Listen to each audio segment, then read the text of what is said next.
Hello guys, it's me, Mumu, back again. It's been a while, a week I think, since the merit giveaway. Yes, I'm wearing bunny ears. My hair is very unruly today, so I did not decide to do anything. It's my lazy day, so you gotta have to deal with it. So I'm gonna be showcasing my knight, like how I personally play it and what my build is like. For those of you who are curious, if not, I'm just trying to encourage more people to play knight. And before I get into this, I don't know why I have to emphasize this, but I am going to. Maplestory 2 is still a game, guys. So for those people that are bashing other people for a very weird build or their special unique path to a certain character, back off, man. Just let them have their fun. Just let them play the way that they want. If they're coming to you for advice, then go ahead and let them know what you personally think. But don't be just bashing out people oh, why would you have that skill? Yada yada yada. What I have for my main build. And this is true for I guess FD. Any of my mobbing time, so if I ever go to a PvP area to tribal farm or just to goof around or just kill something, push some farming, whatever have you, generally aim to max out Divine Strike and Typhoon Slash, because those are going to be my main DPS moves. The reason being is because Divine Slash does not use any spirit, and it's also a holy move, which hopefully it'll be a little bit more useful later on. Elemental damage type moves have yet to be super effective. They don't really do a rock, paper, scissors type of elemental scheme either, so I generally try to max it because it's just extra free move that doesn't cost any spirit.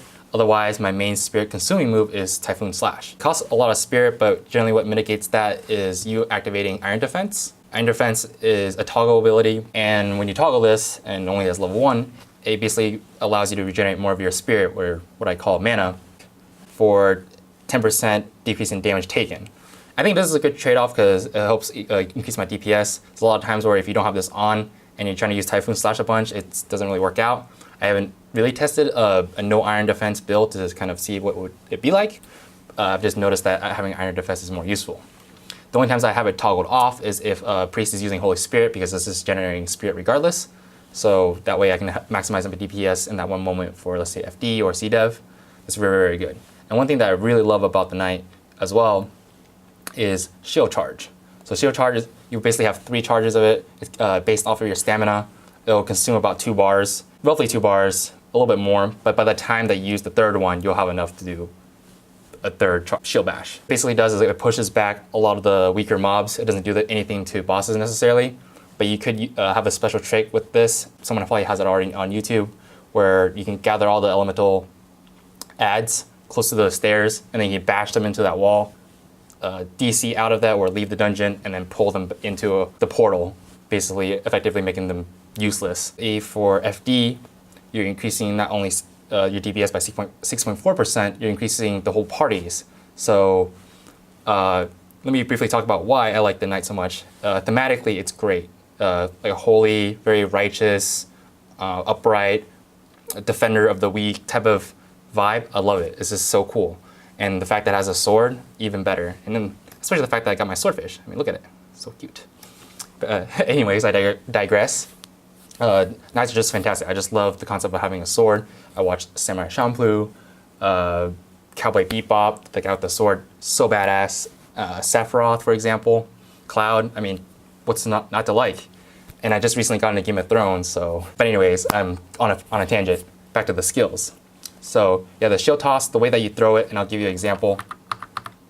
So I zoom out. So when you do shield bash, or shield toss, what a good way to do it is right as you jump, you press it, so that way you can have a lot of mobility while you're throwing your shield. And this is also good too, because let's say in your little pocket for a fire dragon, you can actually hop up and then throw your shield to kind of just give it that damage. Aside from shield toss, for my main build, I generally avoid getting Slinging Fury if I already have Typhoon Slash, because they're generally around the same amount of DPS for roughly 3 enemies. Anything beyond that, I would say Typhoon Slash is better. For, I say, probably Fire Dragon when you're in the pit, because it does hit him. The only downside is you're very, very stationary. So that's the biggest trade-off for me, and I definitely like Typhoon Slash for the mobility. I kind of build a movement speed version of Typhoon Slash whenever I go to Cdev, just because I want to be able to have that mobility to reach my allies as quickly as possible. For Thrill Thrust, even though it is similar to Divine Strike, whereas it doesn't use any spirit, I don't really find it that effective most of the time, so I usually only get 1 level of it. For Chaos Devrock, just so that I have another dash ability that doesn't rely on my stamina. And Longsword Mastery, from what I've noticed, it hasn't been too effective. Increases my weapon attack by 1%. 1% of 4,700 isn't a lot, like 40 extra weapon attack seems negligible to me. Even at level 7, it's only like 4.6%. So 4.6% of 4,000 is like, it's like what? Like 200? Am I doing my math right? 200? Sure, 5% of, yeah, 200. Why not? All right, and then for this row, for Iron Shield, it's basically like a stance. As long as you hold it down, it decreases the amount of damage taken. And I believe at max level it's 70%. I haven't really done some testing in regards of how useful it is in keeping me alive at max level. But 70% reductions does sound really, really, really good. I just haven't really used it in a serious fashion, I guess, I would say. But the better skill I think is awesome, and I always at least have level 1 of it for Chaos Dev Rock, Shield Mastery. So Shield Mastery is super good because if you take a look at the shield for Knights, there's a perfect guard chance, which is 14.8 for a Merpagoth Warrior Shield. And what that basically is another version of evasion. So you could build a kind of a janky, like really fat, beefy tank of a Knight by just building a lot of perfect guard, a lot of evasion, and a lot of defense. And I feel like at that point, you might be just this wall that's just walking around, which does sound really, really fun, depending on who you are. But yeah, this increases your perfect guard chance at 5% for level 1, so I always get at least 5%. And on top of that, if you happen to block the move, you have a 40% chance after that to increase your damage by 3%. Or if you max it out or go to level 5, it gets even higher, which is, I find, really, really good. So at level 10, it's 76% chance of your block that you'll get 12% buff for 10 seconds, which is very, very bueno. And at max level, you effectively have 30% evasion, which is really, really, really, really good. And I don't really get shield booster. It's kind of like this special shield move. It increases the counterattack damage by a little bit too, but I personally haven't found it to be amazing. It does increase your physical and magical resistance, but I think there's other moves that I would not give up for that one. For this line, there's Shield Wall. And Shield Wall is kind of a buff. Once you activate it, it creates like this field around you. And what people need to keep in mind is that they get the buff as long as they stay within that field. It's not like most other buffs where either it's placed down and you can walk over it and you automatically get buffed by that skill. Or with, for example, Warhorn, when someone activates it, you get that buff. This one, they have to just be within the field. And I only keep it at level 4. I do think that getting Warhorn is a lot better. Like getting DPS for the whole team is better than getting a shield wall, which is kind of constricting you to just a certain area. So I generally get that for level 4, and for Warhorn, I get max level because increase of 12% to your magic and physical attack for the whole entire party is amazing, because 12% increase of magical and physical attack is a direct 12% for your DPS. And moving on, I get at least 1 level of Bulwark. It's a little bubble shield that Knights basically get that makes the people within that shield invulnerable. What people need to keep in mind is, 1, it's a channel ability, meaning that when you activate it, you have to let the move complete before you go on and do something else. Otherwise, you're canceling the effect of the move. At max level, the cooldown decreases down to, I believe, 50%, and you can shield up to 13 allies. For Cdev Rock, I generally just keep it at level 7 because I don't think I need to shield more than 10 allies, because there's not more than 10 allies in there.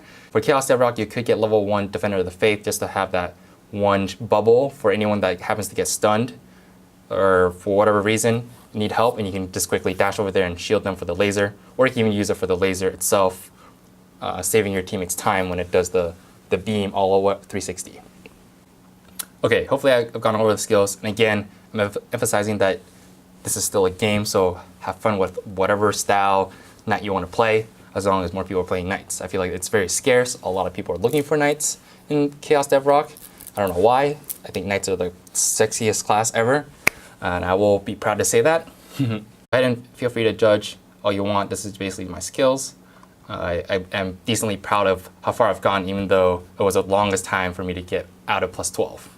I'll probably have a similar type of video for my Room Blade. Oh, and I also made my Instagram for this, for Maplestory. So feel free to follow me if you like. If you want to follow me outside of the Maplestory game, it's just me being silly, I guess. So go on ahead. And another thing to keep in mind, today they just announced what's happening in December, which is Sky Fortress being released and just like official stuff and a lot of information for it. And the cool thing is Soulbinder is coming out too. And the awesome part is for people that want to play that class right away, they're just giving you all these level up boosters because, to be fully honest, leveling up in Maplestory 2 is very dumb. Like, being max level is just a rite of passage. It doesn't even mean anything necessarily. Like I think the first 60 levels is just proving that you can play the game.